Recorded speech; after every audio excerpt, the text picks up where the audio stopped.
Dictation start होगी 5 second बाद।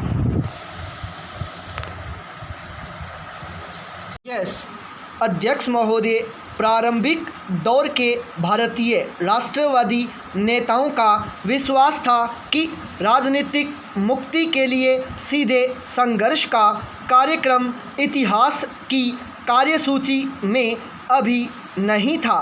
कार्यसूची में था राष्ट्रवादी भावना का पैदा किया जाना, उसे गहन करना, राष्ट्रवादी राजनीति के दायरे में भारतीय जनता को अधिक संख्या में लाना और उन्हें राजनीति और राजनीतिक आंदोलन और संघर्ष के लिए प्रशिक्षित करना।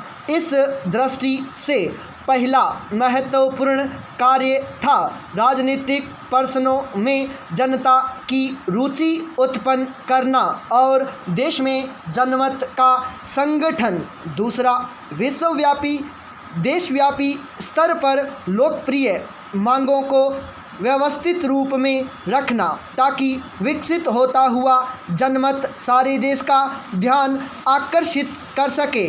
पहले चरण में सबसे महत्वपूर्ण था राजनीतिक दृष्टि से प्रबुद्ध देशवासियों और राजनीतिक नेताओं कार्यकर्ताओं में राष्ट्रीय एकता की भावना का जागरण। प्रारंभिक दौर के राष्ट्रवादी इस तथ्य के प्रति पूर्णतया सतर्क थे कि भारत निर्माण की प्रक्रिया में है।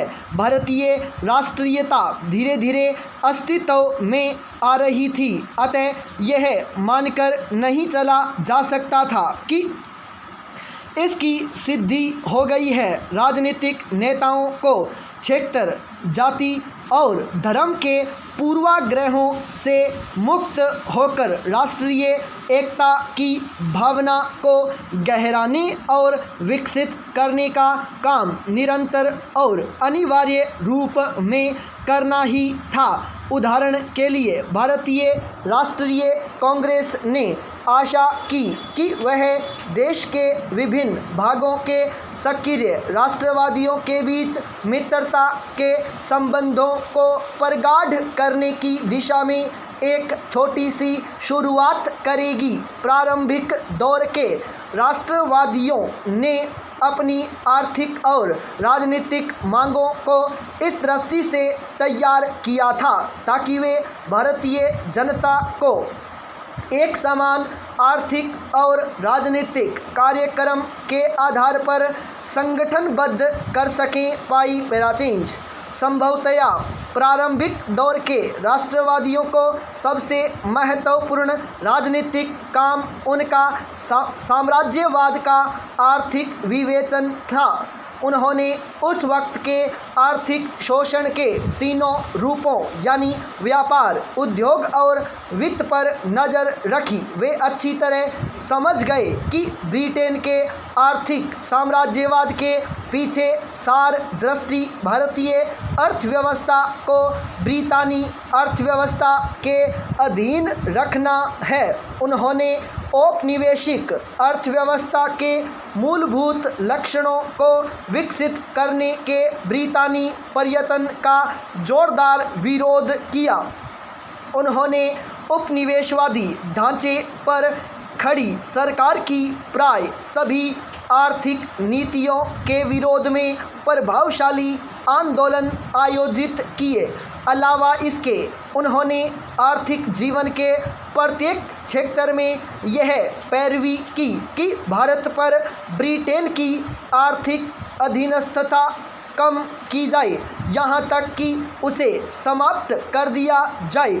इस दौर के राष्ट्रवादियों ने भारत की बढ़ती हुई गरीबी की चर्चा अपने लेखों और भाषणों में निरंतर की और उसे ब्रिटेन द्वारा भारत के आर्थिक शोषण से जोड़ा। दादा भाई नौरोजी ने इशारा किया कि भारतवासी मात्र परजीवी दास थे, वे अमेरिकी गुलामों से भी बदतर थे क्योंकि उनकी देखरेख उन अमेरिकी मालिकों द्वारा की जाती थी, जिनकी वे संपत्ति थे। उन्होंने घोषणा की कि ब्रितानी शासन पूरी तरह देश को नष्ट कर रहा है। पाई पैराचेंज।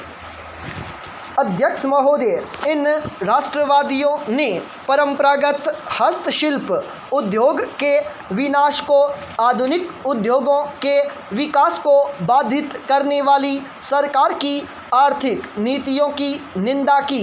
उनमें से अधिकतर ने भारत की रेलों, उद्योगों और चाय कॉफ़ी के बागानों में लगाए जाने के लिए बड़ी मात्रा में विदेशी पूंजी के आयात पर इस आधार पर विरोध किया कि उसकी वजह से भारतीय पूंजीपति दब जाएंगे और साथ ही भारत की अर्थव्यवस्था पर, उसके शासन तंत्र पर ब्रिटेन की जकड़ और मजबूत होगी।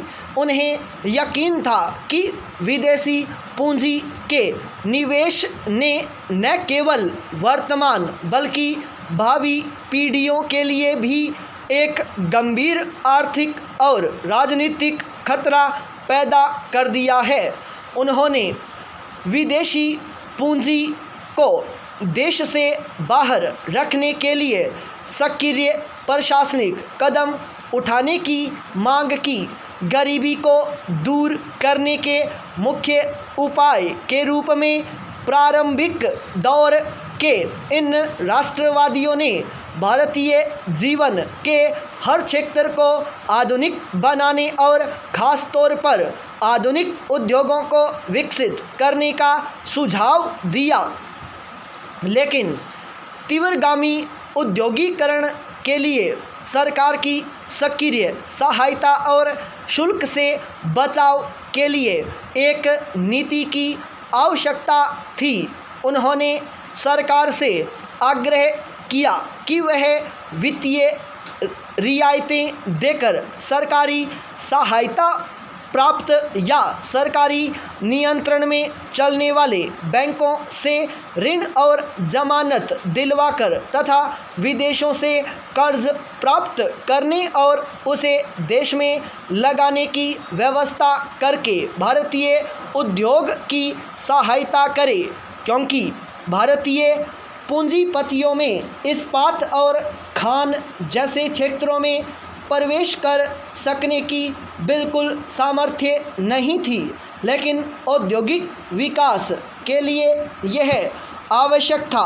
अतः सरकार अपनी पूंजी लगाकर उस क्षेत्र के उद्योग को बढ़ावा दे, औद्योगिक व्यापारिक सूचनाओं के एकत्रण और प्रसारण तथा तकनीकी शिक्षा को आगे बढ़ाने की व्यवस्था करें। पाई पैराचेंज।